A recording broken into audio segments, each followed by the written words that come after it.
Biology calls it a miracle. 2 lives, 1 egg, a perfect split. But in Haverford, West Wales, amidst the grey slate and relentless rain of the 1970s, biology made a mistake. It didn't split a soul. It tore one in half and trapped it in 2 separate cages of flesh. April 11th, 1963. The day the curse began. June and Jennifer Gibbons, the silent twins. To the public, they were a curiosity to black girls in a blindingly white Welsh town who refused to speak. But silence is never empty. Silence is where the rot grows. Imagine a mirror that hates you, a living shadow that breathes, eats, and takes your breath away. By 7, the silence felt like a solid wall. They developed cryptophasia, a high-velocity, bird-like language, a trill of unintelligible sounds spoken at a speed no adult could decipher. It wasn't just a language.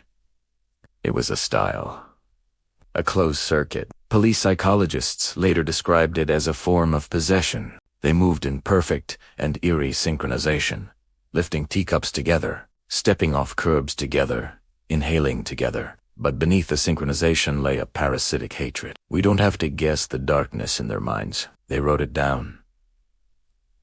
Millions of words, scribbled in a fever state. June wrote, "Nobody suffers the way I do, not with a sister, with a husband, yes, with a wife, yes, with a child, yes, but this sister of mine, a dark shadow robbing me of my sunlight, is my one and only torment. Do you hear that? Not a sister. A shadow. A thief." Jennifer was even more visceral. She wrote, "I have become a slave. I am the empty shell. She is the living one." This wasn't just a little sibling rivalry. It felt more like a wild competition for attention and love. In 1981, the pressure cooker blew up and silence turned to fire. Chaos erupted everywhere. To prove they existed, to prove they weren't just ghosts haunting each other, they began to burn the world down. It started with petty theft, then vandalism, and finally, arson. They set fire to a tractor dealership. They watched the flames lick the sky, intoxicated by the destruction. When the police arrived, they didn't run. They stood there, holding hands, watching the smoke curl around their identical faces. They wanted to be caught, because prison was the only thing that could separate them. Or so they thought. May 1982, the Crown Court made a decision that would seal their doom. They weren't sent to prison. They were sentenced to Broadmoor Hospital, the high-security psychiatric hospital that housed the monsters of Britain Ranny Cray, the Yorkshire Ripper. 2 teenage girls thrown into the belly of the beast. For 11 years, they were locked away. And here, the horror turned physical. The doctors pumped them full of antipsychotics, massive doses of Thorazine and Dipixel. Their vision blurred, their bodies swelled, but the drugs couldn't touch the bond. Inside Broadmoor, the War of the Wound reached its terminal phase. They took turns eating.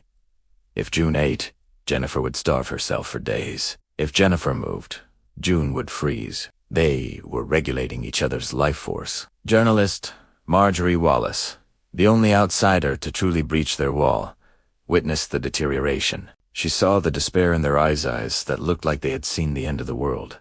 Jennifer looked at Wallace and said, "I'm done for. We've made up our minds." They had come to a realization, a biological imperative. They could not both survive. As long as they were both alive, they were both dead-trapped in this silent feedback loop. For one to be truly free, to live a normal life, the other had to become a corpse. It wasn't a suicide pact. It was a sacrifice. A negotiation with death itself. March 9th, 1993.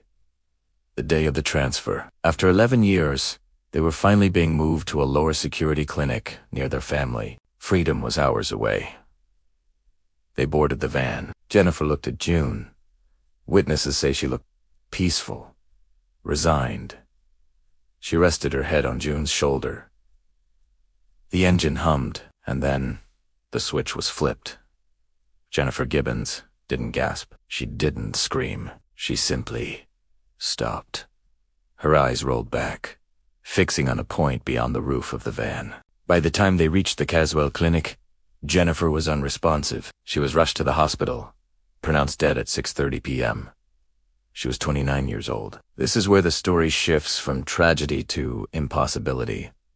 The autopsy. The pathologists opened Jennifer Gibbons' chest, expecting to find poison, a drug overdose, perhaps a congenital defect. They found nothing. No drugs in her system. No poison. No physical trauma. Her heart was inflamed with acute myocarditis. But there was no viral cause, no bacterial infection. It was as if her heart had simply decided to obey a command spoken in a language only 2 people in the world understood. She had willed herself to die. Days later, Marjorie Wallace visited the surviving twin June. She expected to find a woman destroyed by grief. Instead, she found a woman who looked light, unburdened.